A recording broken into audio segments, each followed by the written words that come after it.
Guys, the next 2 or 3 months will be much more brutal. That's not me saying that, that's Viktor Orban saying that as he takes over the presidency of the European Union. Guys, so much has been happening today, the last 24 hours, I can't actually believe it.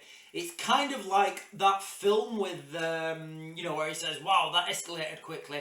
Guys, I'm going to put together in this presentation some speculation, some facts. Now, the reason I'm saying I'm putting some speculation in there because we don't yet know, and I'm going to be reading between the lines on this. So I'm going to put my opinion in there, and I'm going to give you the facts, and everything that I talk about, I'm going to put links in the description, guys.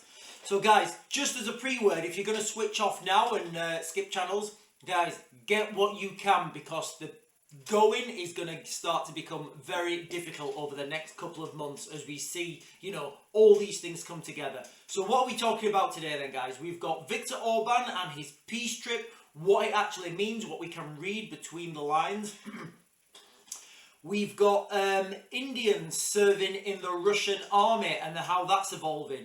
We've got more on the Russian attacks on Ukraine and the reactions and the escalations. And guys, if you live in the UK, you don't want to miss this. There's been more critical escalations in the Falklands. And I bet you any money nobody's heard about them on mainstream media. Because guys, guess what? Nobody's telling us. But this thing in the Falklands, guys, alright? If you live in the UK, this has the potential to be the biggest conflict for us in the UK. Now, guys, before I continue and we talk about these peace talks, and I always like to, when I see these big things, if you just try and invert the key words, and then look what's happening. So, peace talks, could that be a war talk? Could that be a war meeting? I don't know. But anyway, what I'm talking about now, guys, is peace at what cost?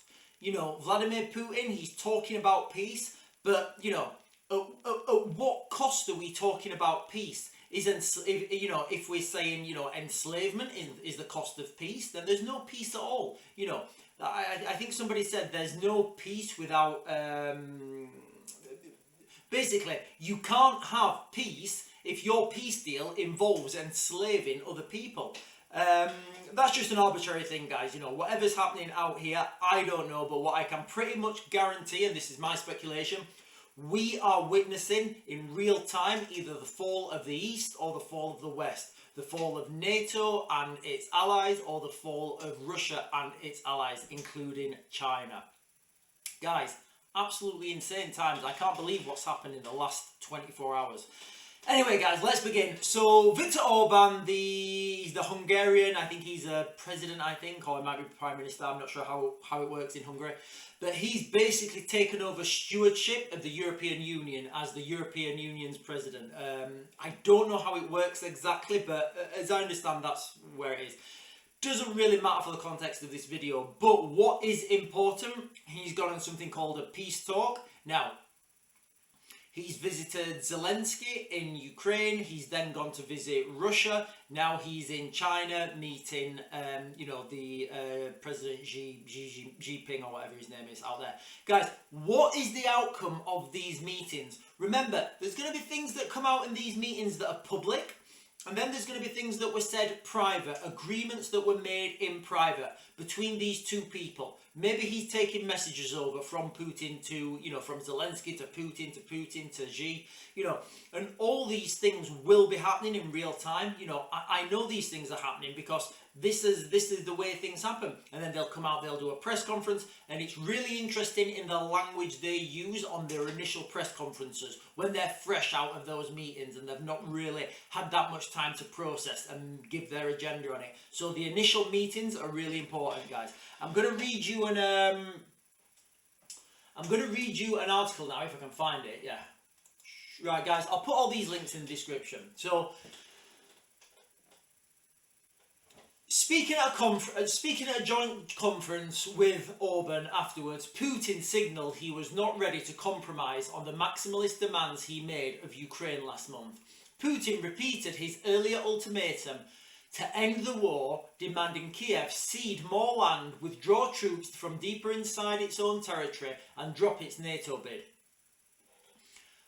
These terms have already been firmly rejected by Vladimir Zelensky and his Western allies, as they imply that Kiev would have to relinquish 4 Ukrainian regions that Russia has annexed, but does not fully control militarily.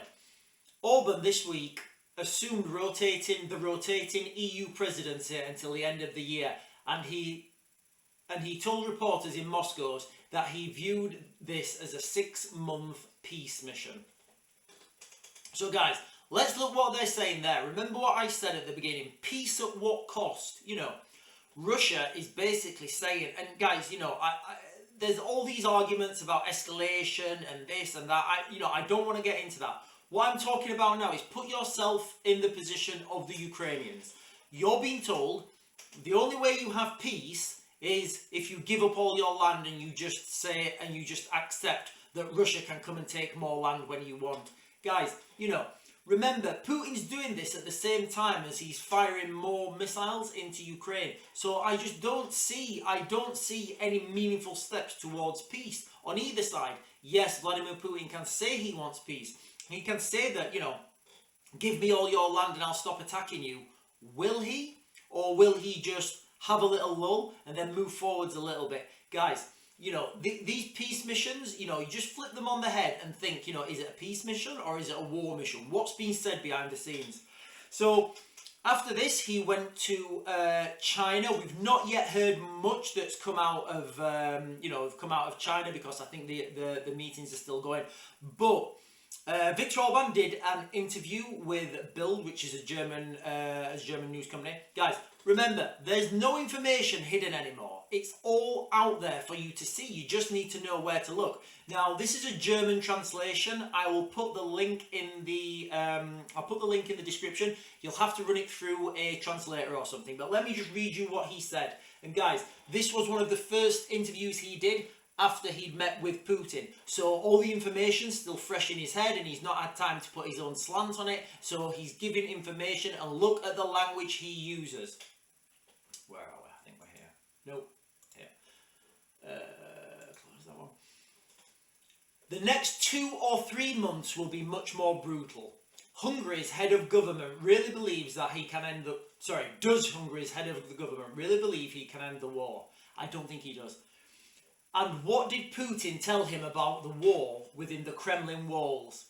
In a major Bild interview, Orban explains what makes the Russian dictator tick. That was a Freudian slip. And why doesn't he care about all the criticism? Orban justifies his mission with a supposed escalation on the battlefield in the next few months. Things will get worse on all the front lines. Because there are more weapons and the Russians are more determined, the energy of confrontation, the number of deaths, the number of victims will be more brutal than in the last 7 months, although the period before was also very brutal. So guys, what they're talking about there is, you know, this guy, you know, Orban, he's just come out, he's fresh from his meeting with Putin, and that's what he's saying. He's saying things are going to get a lot more brutal in the next couple of months, next 2 or 3 months. Remember when we did when I did the video about the Andrew Bridgen interview and the timelines that he actually said?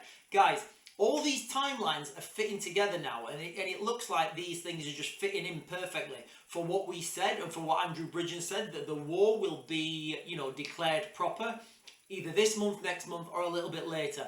My personal suspicion is, you know, this will be done when, you know, when the summer holidays are, because we'll have a new government. People will be on leave. Everything will be difficult to administrate from the UK. So it'll be really difficult for us to get our act together, because we'll have to call people back in from leave. Yes, you can call the politicians back in from leave for an emergency meeting or whatever. But their consultants, the people they rely on, the people they give them their information, they've got their phone turned off, or something's happened to them and they can't get in, and they're under no obligation because they've not, you know, signed whatever agreements politicians have. So you see, all this stuff feeds into this cauldron of chaos that will make it a lot more difficult for these, you know, for things to happen. And let's not forget, most places in Europe just take the whole of August off. So, you know, that's what I'm thinking. But who knows, guys? But all the combat indicators are leading towards the same, you know, the same spot. while all this is happening now, you've got Russia in Ukraine intensifying its attacks on Ukraine, on the Ukrainian Air Force, on the F-16, on the F-16 capacity. You know, I've done lots of videos, guys. I don't really want to go into it too much. You know, I don't think that the F-16s are ever going to be flown from Poland. You know, Russia doesn't have a choice in destroying the airfields. They don't have a choice. They can't let this happen. NATO don't have a choice. You know, so both NATO, Russia, neither side now has a choice. They have to keep moving forwards in this direction. And you know, what I see happening, this is just my speculation, I think that once the F-16s start flying from Poland, Russia has the choice then.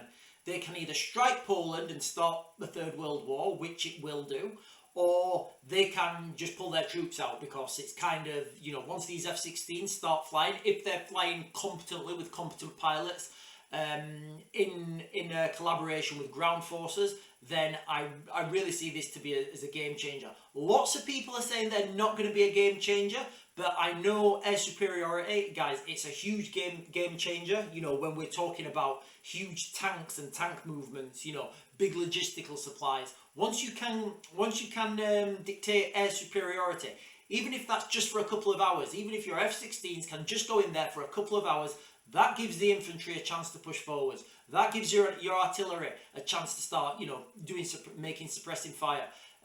You know, and that's what the situation will be on the ground. Now, India, guys, all right? I didn't know this, but apparently there was or is Indians fighting in the Russian army. Let me just read you this quickly, because I wasn't aware of this. Now, I'll read you this first.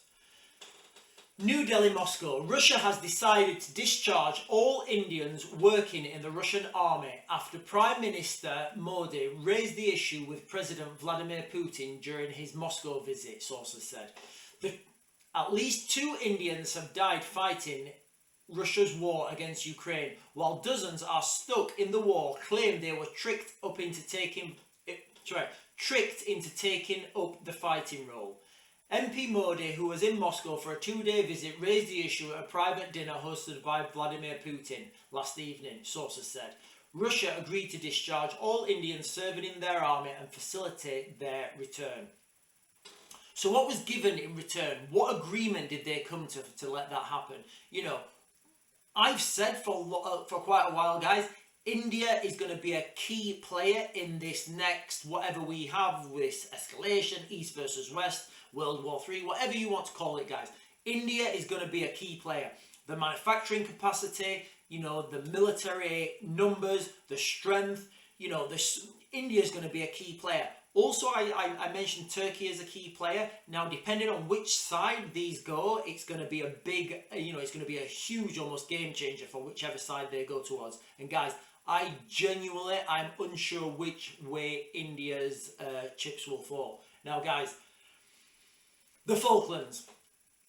If you live in the UK, this should be plastered all over the front page of every news article. Everybody should be talking about this, and everybody in the UK should understand the actual cost of what's going on down there. Now, you know, I've spoke about this for such a long time, guys. You know, I've talked about whoever controls Antarctica, whoever controls the Falklands controls Antarctica, the oil, the resources, the sheer mass of the British Antarctic territory. It's 1/8 of Antarctica. It's huge, okay? Now, and whoever controls the Falklands controls all of that, and as well the oil.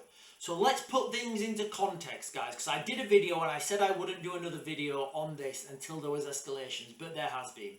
So, context, the Argentinians are buying a lot of military equipment that they just don't need. I mean, the Argentinians are struggling financially, but they're managing to spend millions and millions on F-16s, on amphibious landing ships, all sorts of stuff, guys, all right? Now, also, let's put in the context. Oil, lots of oil, Antarctic claim, all that sort of stuff, guys. I'm going to read you now an article from the Express, I think. Argentina has reacted with fury. They've reacted with fury to the move and has threatened some serious consequences if the UK proceeds with its plan to drill for oil.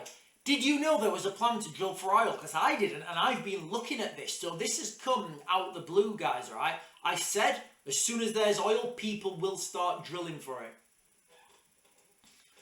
Argentina has slammed the UK's plans to drill for oil in the Falklands, accusing Britain of trying to illegally plunder its hydrocarbons asset and violating its sovereignty. The oil field in question is located 220 kilometres north of the Falkland Islands and is believed to contain more than 300 million barrels of oil. So it's a fair haul.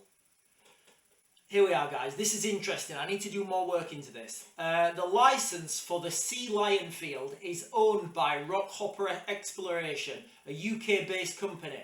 The Israeli company Navitas Petroleum will be responsible for extracting the oil from the seabed, a process that will involve drilling 23 wells. Navitas has recently submitted an environmental impact statement to the Falkland Islands government. And of course, you know, that's going to go through. Guys, the article goes forward and it talks more about this. But what I want to talk about here, guys, is how this is going to affect everybody in the UK.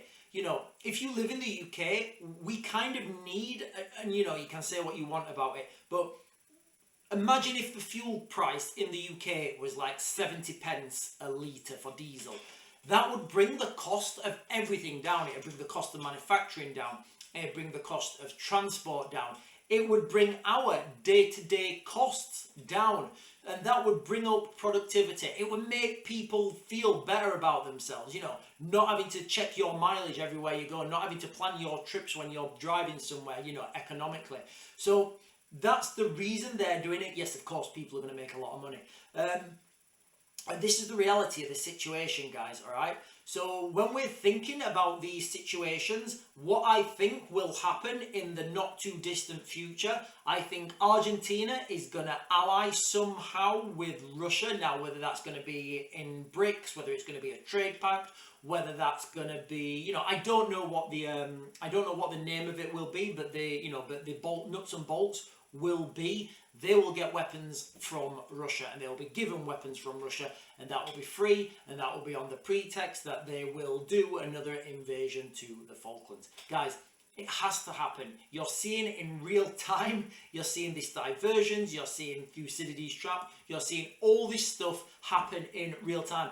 Guys, get what you can while you can. Imagine now half of this stuff just happens, and where would your family be? I've been in situations where, you know, I've not had water for X amount of days. You know, I've not been able to get food. I've been in these countries that are collapsing. And guys, they're not good. You know, we've got a food crisis. We've also got a global food crisis on its way. Now, that's going to hit us. You know, I see these things happen and I see them lay out in front of us and I say them, and then it always happens a little bit after I think it's going to happen. So I don't want to put a date on this food crisis, but if I did, I would say it's going to happen at the end of this year, when all the food stuff's kind of run out and that supply chain's dried up. So guys, I know things are expensive now, but they're going to be a lot more expensive. I don't know how things are going to cope. I don't know everything, and I don't know all the answers. But what I do know is it's coming. So guys, I'm going to mag to grid.